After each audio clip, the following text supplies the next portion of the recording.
কোন স্ত্রী স্বামীকে তালাক দিতে পারে না। স্ত্রী যদি হাজারো বার তালাক তালাক বলে জিকির করে, তারপরেও কোনো স্বামী তালাক হবে না। অথচ আজকে দেখতে পারি অধিকাংশ স্ত্রীরা স্বামীকে তালাক দিয়ে অন্য পুরুষকে গ্রহণ করে নিচ্ছে। অধিকাংশ স্ত্রীরা আজকে স্বামীকে তালাক দিচ্ছে। যতটা পুরুষ স্ত্রীকে তালাক দেয় তার থেকে অনেক অনেক গুণ বেশি স্ত্রীরা স্বামীকে তালাক দেয়। আর এর জন্য মেন দায়ী যেটা, সেটা হলো আমাদের দেশের কিছু অশিক্ষিত কাজী, যাদের ন্যূনতম শরীয়তের কোনো মাসআলা মাসাইলের কোনো জ্ঞান নাই। এরা ঘুষ দিয়ে চাকরি নিয়েছে, হালালকে হারাম বানায়, হারামকে হালাল বানায়। তারা শুধুমাত্র কিছু টাকা দিয়ে দিবেন হাতে ধরায়া, দেখবেন যে সব কিছু হালাল করে দিয়েছে। শরীয়তের নিয়ম অনুযায়ী তালাক হয়ে গেছে, তালাক হয়ে যাওয়ার পরে আবারও ওই সমস্ত কাজীরা একত্রিত করে তাদেরকে জোড়া লাগিয়ে দিচ্ছে, আবারও সংসারের বৈধতা দিয়ে দিচ্ছে। এভাবে আজকে হাজারো সন্তান অবৈধভাবে জন্ম হচ্ছে আমাদের সমাজে। একটা স্ত্রী যদি স্বামীকে তালাক দেয়, তালাক হবে না।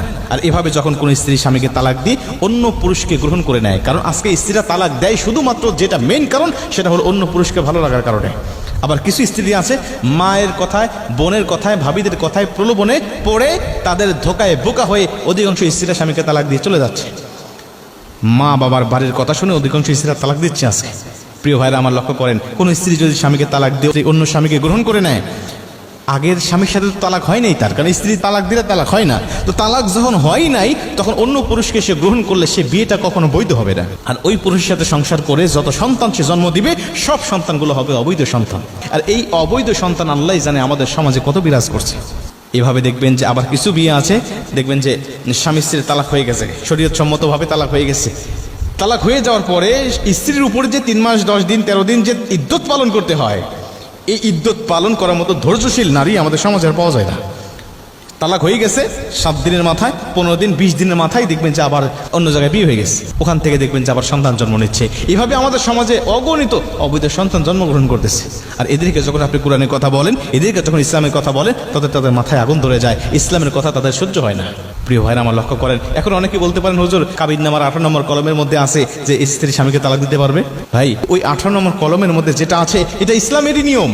ওখানে আছে স্বামী যদি স্ত্রীকে ভরণ পোষণ না দিতে পারে, খরপোশ না দিতে পারে, তার সাথে বনিবনা না হয়, তাহলে স্ত্রী স্বামীর তালাককে গ্রহণ করতে পারবে। মানে স্বামী স্ত্রীকে আগে অনুমতি দিয়ে দিবে, দেখো আমি যদি তোমার হকগুলো আদায় না করি, খরপোশ না দিতে পারি, তোমাকে শারীরিক মানসিক কোনো চাহিদা যদি পূর্ণ না করতে পারি, তাহলে তুমি ইচ্ছা করলে তুমি আমার তালাক গ্রহণ করতে পারো। এই বৈধতা যদি স্বামী স্ত্রীকে দিয়ে রাখে, তাহলে স্ত্রী তখন বলবে যে দেখো তুমি যে আমাকে অনুমতি দিয়েছিলে, তুমি যে আমাকে গ্রহণ করার ক্ষমতা দিয়েছিলে, আমি এখন তোমার সেই তালাকটা আমি গ্রহণ করে নিলাম। আমার সাথে তোমার বনিবনা হচ্ছে না, তুমি আমার খরপোশ দিচ্ছ না, আমার ভরণ পোষণ দিচ্ছ না, আমার কোনো চাহিদা তুমি পূর্ণ করছো না, অতএব তোমার তালাক আমি গ্রহণ করে নিলাম। তালাক গ্রহণ করার ক্ষমতা স্ত্রীদের আছে, তালাক দেওয়ার ক্ষমতা কোনো স্ত্রীর নাই। অথচ আমরা নিজেরা নিজেদের বিভিন্ন আইনগুলো বানিয়ে নিয়ে আজকে অধিকাংশ স্ত্রীরা স্বামীদেরকে তালাক দিয়ে তারা ইচ্ছা মতো সংসার করছে অন্য পুরুষের সাথে। আর এভাবে হাজারো সন্তান তারা জন্ম দিয়ে যাচ্ছে। প্রিয় ভাইরা আমার, এজন্যই আজকে আমাদের সমাজের এই করুণ অবস্থা। ইসলামের নিয়ম অনুযায়ী যদি আপনি চলেন, আপনার জীবন সুখময় শান্তিময় হবে। ইসলামের গণ্ডি থেকে বেরিয়ে যাবেন, আপনার জীবনটা অন্ধকারে পতিত হবে। এই জীবনে কোনো সুখ শান্তি আপনি খুঁজে পাবেন না। সবসময় অশান্তি, ডিপ্রেশন, বিভিন্ন চিন্তা ভাবনার মধ্যে আল্লাহ এমনভাবে ফেলে দিবে, জীবনে কোনো শান্তি পাবেন না, সুখ পাবেন না। সবসময় নিজেকে অপরাধী মনে হবে যে আপনার মধ্যে দুঃখী মানুষ যেন দুনিয়ার জমিন আর একটাও নাই।